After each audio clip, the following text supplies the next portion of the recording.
Coucou tout le monde, j'espère que vous allez bien. Donc je suis désolée encore une fois pour la tête que j'ai, mais il fait tellement chaud que pas de maquillage et je sors de la douche qui explique que j'ai les cheveux mouillés, mais vous l'avez déjà vu sur 2 autres vidéos puisque j'en ai tourné 3 d'affilée. Enfin ce sera la 3e. Et j'ai décidé tout simplement de vous faire le book haul du mois de juillet. Donc on est actuellement le 18 juillet. Et j'ai déjà une pile astronomique de romans qui ne passe plus dans mon étagère spéciale pour mettre les livres du book haul. Donc j'ai décidé de la tourner déjà maintenant pour pouvoir les ranger. Et si jamais il y a d'autres livres qui rejoignent ma pile à lire d'ici la fin du mois, ben vous aurez une deuxième partie et puis c'est tout. Donc voilà, donc on va commencer tout de suite parce que comme je vous disais, il y en a un bon paquet. Donc on commence tout d'abord avec les 2 cadeaux qu'on m'a fait ce mois-ci. Donc un ami m'a offert Vampire Academy de Richelle Mead, publié aux éditions Castlemore, donc le tome 6, Sacrifice Ultime. Donc sachant que dans la deuxième partie du bookshelf tour, vous verrez que j'ai les tomes 1, 2, 3. Je voulais le 4e mais il l'avait plus, mais vu que c'est une saga dont je veux tous les tomes, bah, j'ai dit c'est pas grave, il n'y a plus le 4, plus le 5. J'ai dit je prends le 6 et puis je commanderai les autres par la suite. Donc j'attends d'avoir la série au complet pour la commencer, donc voilà. Et il m'a également offert Le Pays des Contes, le tome 5, l'Odyssée imaginaire de Chris Colfer, publié chez Michel Lafon. Donc si vous me suivez depuis un moment, vous savez qu'on lit cette série avec Steph de la lecture de Steph. On s'est arrêté au tome 3, donc on va probablement reprendre, je pense, en septembre avec le tome 4. Et comme ça, on pourra poursuivre juste après avec ce tome 5. J'ai également gagné un concours ce mois-ci sur la page directement de l'auteur, que je remercie pour l'envoi de ce livre, la carte et la dédicace. Et j'ai donc enfin gagné La Proie du Papillon de Stéphane Soutoul, publié aux éditions Pygmalion. Donc déjà, regardez-moi cette couverture, elle est juste franchement sublime. J'adore. Et c'est un livre qui me faisait envie depuis sa sortie. Et j'avais toujours autre chose à acheter, je n'ai jamais pu me le prendre. Et là, je l'ai gagné, donc voilà. Donc on a la carte de son nouveau roman Séduction maudite, toujours chez Pygmalion. Et donc il me l'a dédicacé. Il m'a écrit: pour Valou, l'art de la séduction devient aussi enivrant que dangereux avec les fils des roses. Agréable lecture, amitié, et il a signé. Donc c'est un livre que je me ferai un plaisir de découvrir. Pas cet été parce que mon planning de lecture est déjà bien assez chargé entre mes lectures à moi et mes services presse, donc mais il sera certainement lu d'ici la fin de l'année. Donc ensuite on passe à ma pile de service presse qui est... Non, on va d'abord commencer par mes achats neufs parce qu'il n'y en a que 4, donc ça ira très vite. Donc je me suis pris Luxe tome 1.5 Oublie, l'intégrale de Jennifer L. Armentrout, publié chez J'ai lu. Donc voilà, donc c'est quand même une pavasse de 1080 pages si je dis pas de bêtises. Oui, c'est ça. Donc qui regroupe tous les tomes du point de vue de Démon. Donc c'est l'équivalent des 3 premiers tomes de la série Luxe. Donc voilà, mais je me le lis pas tout de suite parce que, comme je le disais dans le point lecture, j'ai envie de me le garder un petit peu pour la suite. Donc voilà. Et j'ai également pris la nouvelle d'un Arum ou d'Arum, je sais pas comment on dit, donc Obsession, qui est une nouvelle sur les personnages qu'on rencontre dans le tome 5 de la saga principale. Un achat que j'avais également fait au mois de juin, mais dont les commandes ont été envoyées en juillet, donc ce qui explique que je l'ai que maintenant. Il s'agit des Gardiens de Lumière, le tome 3, L'Envol de Deborah Jimarazzo, publié aux éditions Kitsungari. Donc je l'avais déjà lu lors de... L'an dernier, le 1er septembre, il y avait eu l'événement de la SFFF francophone, et il sortait ce jour-là, et la maison d'édition le proposait à 99 centimes pour la journée. Donc je l'avais acheté et lu dans la foulée. Mais du coup, puisque je n'avais pas la patience d'attendre clairement. Et je voulais à la suite me le prendre en papier. Et vu qu'ils ont fait des promotions avant une fermeture pour l'été suite au congé maternité de l'éditrice, du coup il était à moins 50%. Et je me suis dit bah, c'est l'occasion ou jamais de compléter ma trilogie. Donc celui-là au moins il rentre pas dans ma pile à lire, c'est déjà ça. Et je me suis également commandé le tome 2 de L'âme de la nuit, donc Déhiscence de Maria Giromale, publié chez Rebelle. Donc pour ceux qui ont cette saga, ou qui veulent la commencer mais qui n'ont pas tous les tomes, dépêchez-vous, puisque les livres qui restent en stock chez Rebelle seront les derniers. La saga ne sera plus rééditée, tout simplement parce que l'auteur ne fera plus partie des auteurs Rebelle. Donc si vous n'avez pas complété votre collection, je vous conseille de vous dépêcher avant qu'il n'y en ait plus. Donc voilà. Et donc maintenant on va passer à mes services presse. Donc j'ai reçu... Et merci à Charlène si elle passe par là. Le Masque du Silence, le livre 1, donc de Charlène Gros-Piron, publié chez Anyway Édition. Donc si vous ne la savez pas, Charlène était publiée avant chez Valentina. Donc elle a la saga Les Originelles entre autres et donc Le Masque du Silence. Donc qui me tardait de découvrir et grâce à elle ça va être chose faite. Donc voilà, il fait 440 pages à peu près, mais bon c'est écrit quand même assez aéré et ça devrait très vite se lire. Et en plus, elle me l'a envoyé dédicacé, donc maintenant il n'y a plus qu'à. Je sais pas où les poser pour pas que ça se casse la figure. Oh. Ensuite, l'auteur Maria Giromale m'a gentiment envoyé en service presse le tome 3 de L'âme de la nuit, donc Récipiscence, donc publié chez Rebelle, ainsi que le tome 4 qui est Réviviscence, avec des couvertures à chaque fois magnifiques. Donc voilà, donc moi j'ai lu les 3 premiers tomes sur 4 du spin-off en premier, mais j'avais déjà lu le tout premier tome avant d'avoir un blog ou une chaîne. Mais du coup, vu que ça remonte à, je sais pas, 2013, quelque chose comme ça, je n'ai plus trop le premier tome en mémoire. Donc je le relirai, puis je poursuivrai avec les tomes 2, 3 et 4 assez vite pour connaître du coup cette série en entier. Et ensuite, quand j'aurai fini le tome 4 de l'âme de la nuit, je me lirai le tome 4 des Changelings. Comme ça, ça me fera 2 séries terminées. Ensuite, Flammarion m'a gentiment envoyé Comment je suis devenue célèbre en restant chez moi de Kathleen Moran. Donc voilà. C'est un livre assez court hein, puisqu'il fait même pas 200 pages. Ouais, il fait 190 pages. C'est écrit aéré assez gros donc ça devrait très vite se lire. Ensuite, ils m'ont aussi envoyé Les filles de Brick Lane, donc de Sobian Keram. Donc voilà, un livre qui me faisait très envie depuis sa sortie. Mais bon, bah comme d'habitude, hein, j'ai tellement de livres à acheter que bah, à un moment donné, je peux pas tout acheter. Et donc là, il fait un peu moins de 400 pages. Mais encore une fois, c'est écrit assez gros et assez aéré. Donc ça devrait relativement vite se lire. Et puis vu qu'il m'intrigue pas mal, j'ai hâte de le découvrir. Ensuite, si vous avez suivi un peu ce qui s'est passé au printemps, vous avez vu que j'ai fait partie d'un comité de lecture. Aujourd'hui, il est terminé. D'ailleurs, il y aura un article spécialement sur le blog concernant ce comité de lecture et qui a été le grand lauréat dans la catégorie pour laquelle j'en faisais partie.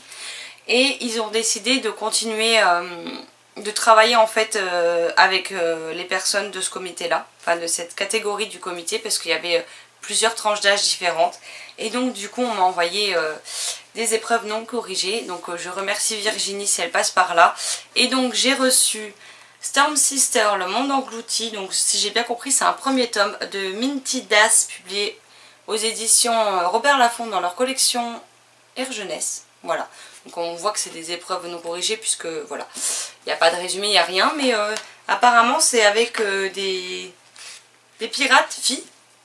Je ne sais pas s'il y a un terme pour les pirates filles, donc ce sera des pirates filles.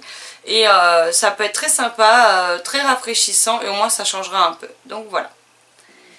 J'ai également reçu le premier tome de Gary Cook de Romain Quiro et Antoine Jonin, publié aux éditions Nathan. Donc voilà. Donc moi je n'ai pas la couverture définitive, mais je vais vous enlever ça pour vous montrer derrière la couverture définitive qui est juste magnifique. Et donc il sortira le 31 août 2017. Donc on a à peu près plus ou moins un mois de sa sortie. Donc voilà. Après les deux autres, je vous les montre. Si jamais je n'ai pas l'accord de vous les présenter maintenant parce que ce sont de futures parutions PKJ de septembre et d'octobre. Donc on en est quand même très loin. Si jamais je n'ai pas l'accord, ben, les 2 derniers livres seront coupés au montage. Donc voilà. Mais sinon bah, vous allez voir ce que c'est. Il s'agit de Dans l'ombre de Stella de Alexandra Sirowi, donc qui n'est pas des épreuves corrigées, apparaître le 7 septembre 2017. Et c'est écrit À trop parler de monstres, ils finissent par prendre vie. Donc voilà, c'est un livre à partir de 15 ans. Et ça a l'air plutôt pas mal et j'ai hâte de le découvrir. En même temps c'est vrai que... Ah, ça tombe. Je vais pas tout faire tomber. En même temps, c'est vrai que les 4 livres qu'on m'a envoyés me tentent pas mal, donc voilà. Et le dernier livre que j'ai donc reçu, il s'agit d'un livre comment dire, qui était auto-publiée sur Amazon, dont je suis les personnes qui l'ont écrite sur Facebook. Et vu que c'était que sur Amazon et au format Kindle, vous savez que j'ai des... Je sais pas comment on convertit les fichiers, parce qu'avec les DRM, du coup, je n'arrive jamais à transformer mon fichier dans Calibre, donc ça m'énerve. Donc j'ai arrêté d'en acheter, clairement. Et donc il s'agit de Les âmes rouges de A et S Croze, donc chez PKJ. Donc je sais pas si c'est un premier tome, mais c'est l'éveil, apparaître le 19 octobre 2017. Donc voilà. Donc là c'est pareil, ça a l'air d'être par contre beaucoup plus sanglant et glauque que les livres habituellement pour la jeunesse. Donc on verra bien ce que ça donne. Mais à voir. En tout cas je l'avais repéré en auto-édition. S'il avait été disponible ailleurs qu'en format Mobi, je l'aurais pris. Donc voilà. Et ensuite on va passer à mon craquage d'occasion. Donc voilà. Donc là je me suis lâchée et j'ai pris des livres dont je n'ai pas spécialement eu beaucoup, dont je n'ai pas vu beaucoup d'avis passer, voire pas du tout, mais qui moi me donnent envie. Et j'ai donc pris Tout ce que je désire de Anna Pavignano, publié chez Bayard. Donc voilà. Celui-ci il est sorti en avril 2015 et c'est vrai que j'en ai jamais entendu parler, mais il me faisait bien envie, donc voilà. Ensuite, on a Le mystère de la nuit des pierres de Evelyne Brissou-Pellen, publié chez Bayard. Donc là, je l'ai pris. Il me semble que c'est sur le blog de Justine de Lire une Passion que je l'avais vu. Et puis, c'est l'auteur qui a aussi écrit la saga Le Manoir, qui est toujours en cours d'ailleurs. Le deuxième cycle est en cours chez Bayard. Donc voilà, à voir ce que ça donne. Il fait 265 pages, mais voilà la police d'écriture, donc il ne devrait pas faire long feu. J'ai également pris un livre que j'avais repéré à sa sortie et que j'ai pas pu prendre. Ce que toujours veut dire de Lexa Hillier, publié chez Gallimard dans leur collection Scripto. Donc il me faisait aussi bien envie. Celui-là en plus il me semble qu'il n'est pas très vieux. Hein. En août 2015 aussi, autant pour moi. Donc ce que je vous présente là, ce sont des achats Price Minister. J'ai également trouvé Titania 3.0 de Pauline Pucciano. J'espère que ça se prononce comme ça, aux éditions Magnard dans leur collection Aime les romans. Donc le tome 2 normalement devrait pas trop tarder à sortir et il me tentait beaucoup. Et en ce moment au magasin je ne le voyais jamais, donc là je l'ai trouvé d'occasion. Donc pour 1,20 € clairement je me suis pas fait prier pour l'acheter. J'ai également commandé le premier tome de Destiny de Cecilia Ahern, publié aux éditions Hachette. Donc voilà, en plus j'en ai entendu que du bien, c'est une auteure dont j'ai déjà PS I Love You et Si tu me voyais maintenant dans ma pile à lire. Et il me tarde de la découvrir dans un genre plutôt dystopique si je ne me trompe pas, oui c'est ça. Donc on verra ce que ça donne. Un livre tout simplement parce que ça parle d'un animal en particulier que j'adore. Le garçon qui parle au dauphin de Ginny Rorby, publié aux éditions Macha Publishing. Donc, je n'ai jamais vu ce livre nulle part, je ne connais même pas la maison d'édition, mais en tout cas le livre m'a donné très envie. Voilà.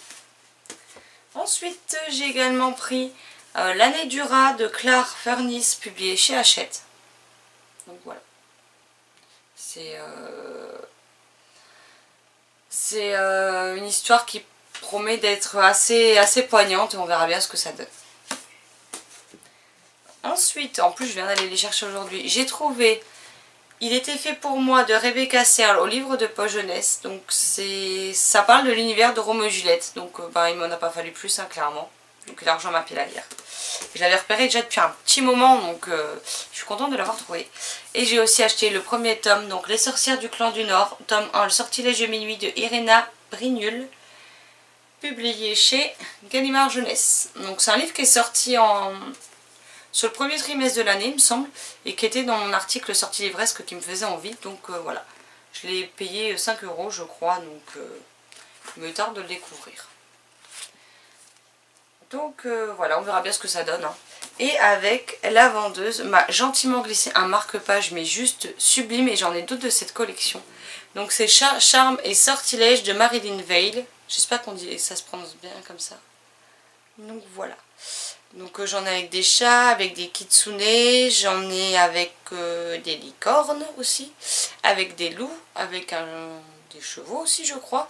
Et celui-ci je ne l'avais pas et en plus il est plastifié donc voilà, il ira dans mes livres pour mes prochaines lectures très rapidement. Et on finit avec les deux achats que j'ai trouvés, puisque le week-end dernier j'étais en région parisienne et donc on est passé chez Boulinier. Et je me suis trouvé Connexion dangereuse de Saraka chez Flammarion.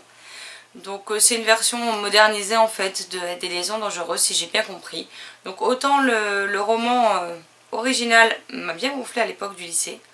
Parce que franchement, c'était du cul. Il y avait beaucoup trop de cul clairement dans le bouquin et ça m'a gonflé en fait leur pari stupide et ce genre de choses. Mais je me suis dit qu'en version moderne, ce serait peut-être beaucoup plus fun à découvrir, donc pourquoi pas. Puis je l'ai payé 2,50 €, donc voilà. Et je me suis pris Boys Don't Cry de Malory Blackman, publié chez Milan dans leur ancienne collection Macadam. Donc voilà, c'est un livre dont j'entends beaucoup de bien, dont la thématique change de ce qu'on a l'habitude de lire et il me faisait très envie, donc maintenant je vais pouvoir le lire et il fait même pas 300 pages. Et on termine avec mes livres numériques. Il y en a 1, 2... Ça va, j'ai été soft, il y en a 3 ce mois-ci des livres numériques. En même temps, vu le mois dernier, heureusement.